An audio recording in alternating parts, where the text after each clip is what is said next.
Sometimes I feel like this world is it's consistently letting you down. It's like the world is trying to tell us something.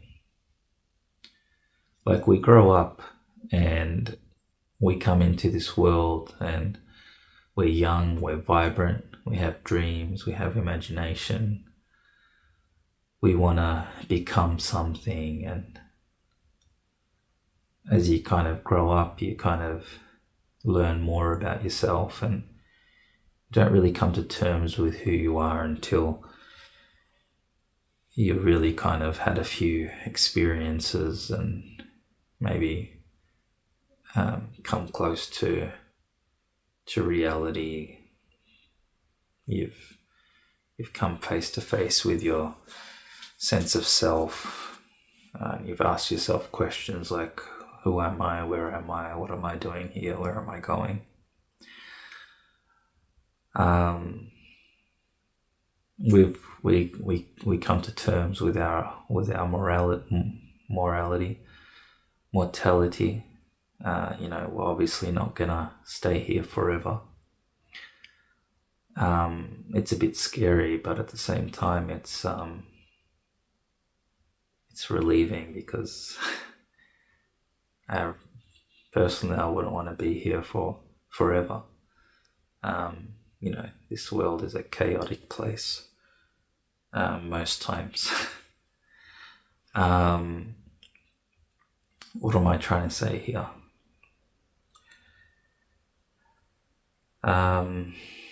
This world, it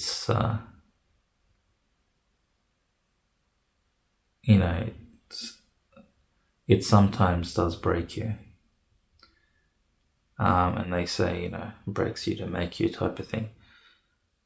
It's an interesting place to be.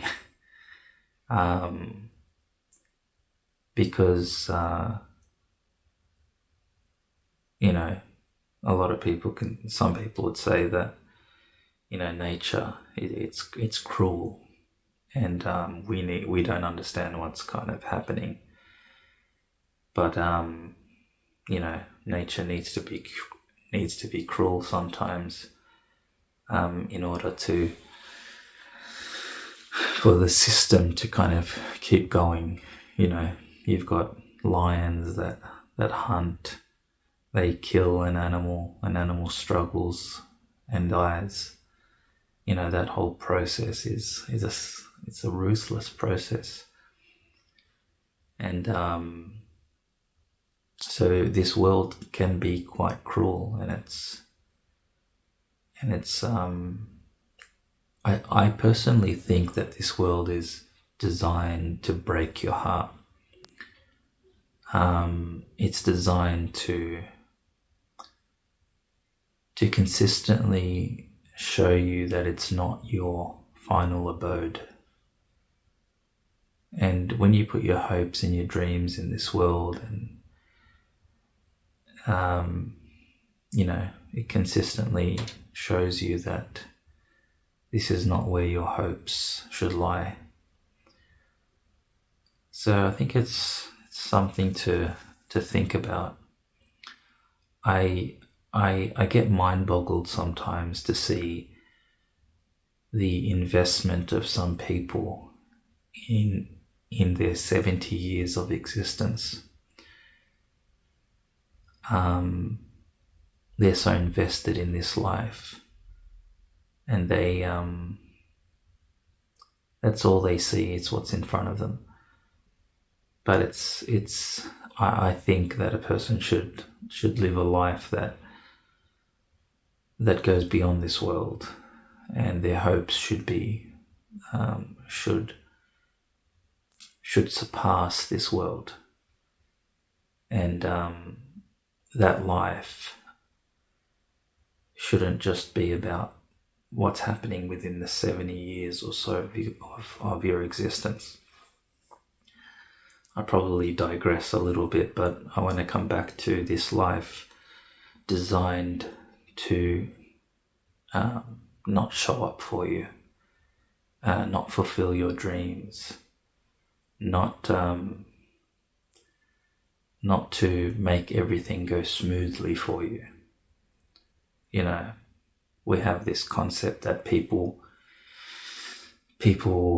they grow up, they get married, they have kids, they have a good job, a good income, they buy that dream home, then they have time with their grandkids, and then they pass away. That's not a it's not a blueprint for every single person in life.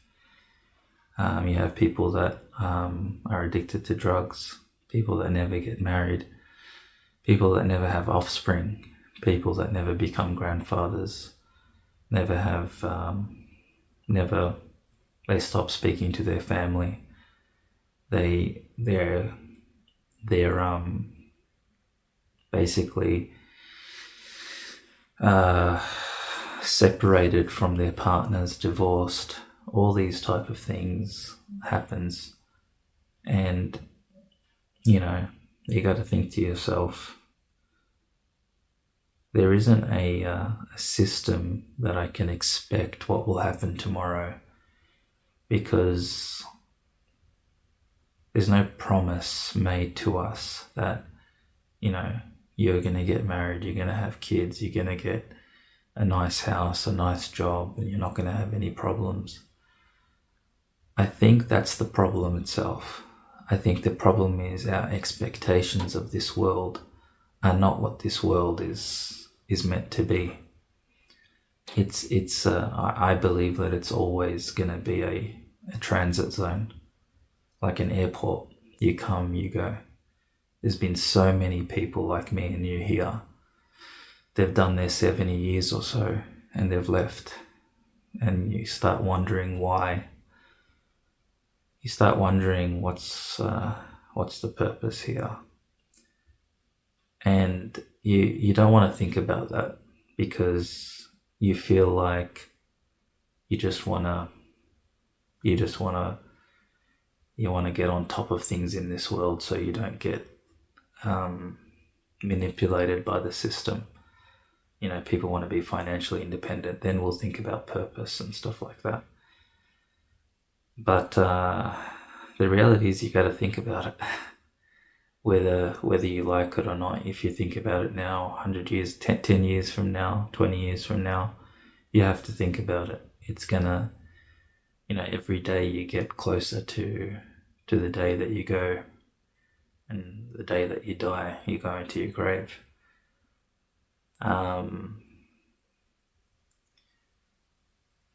It's scary, it's sad that you leave everything that you've done here or made here.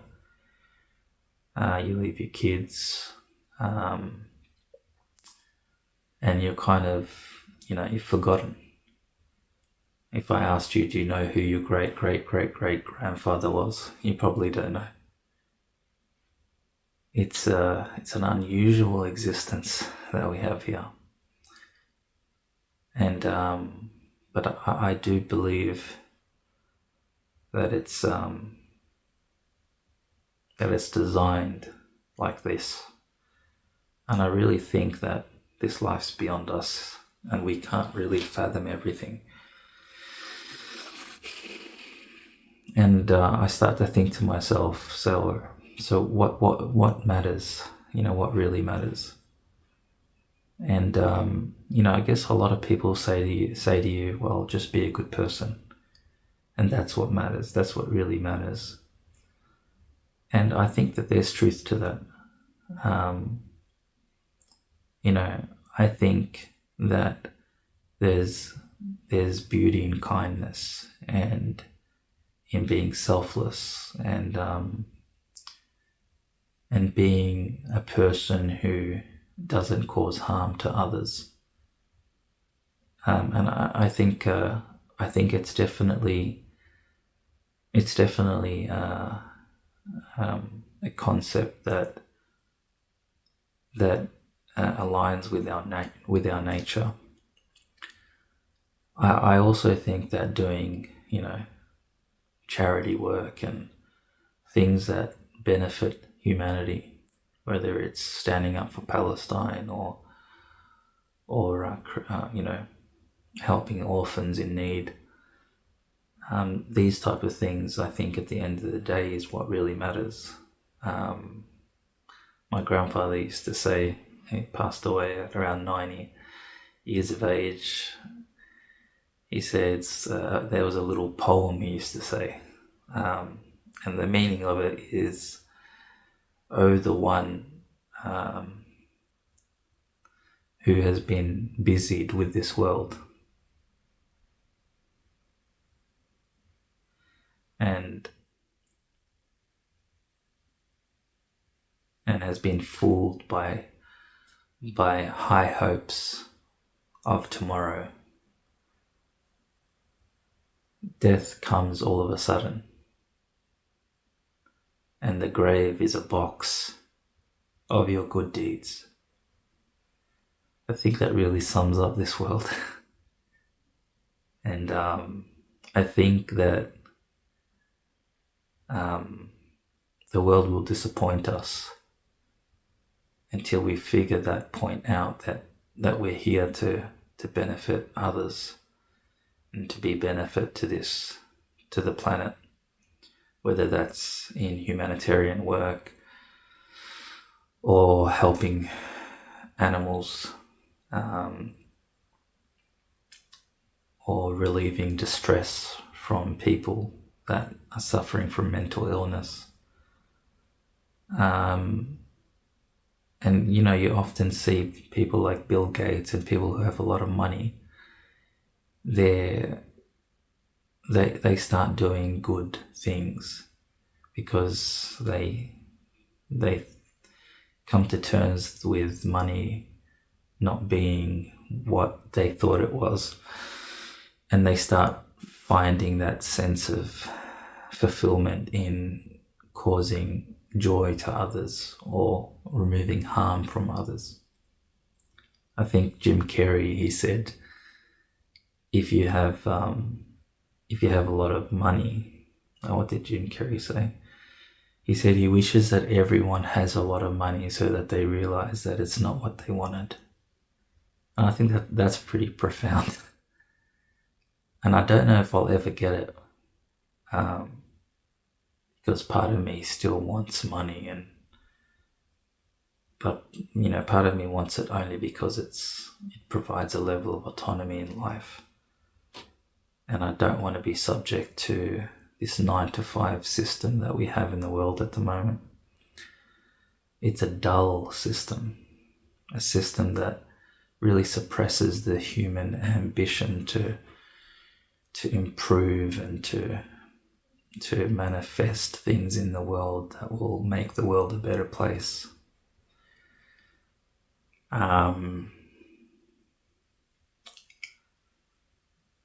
Yeah, I don't know what else to say. I think that's my thinking today. I hope everyone can find some type of inner peace within themselves that's not connected to things or places or people. A type of solace that is just present in the now without anything.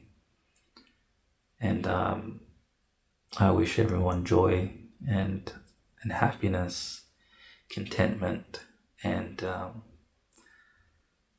I hope that we can free ourselves from this consistent feeling of inadequacy that we're led to believe, and we become rich by just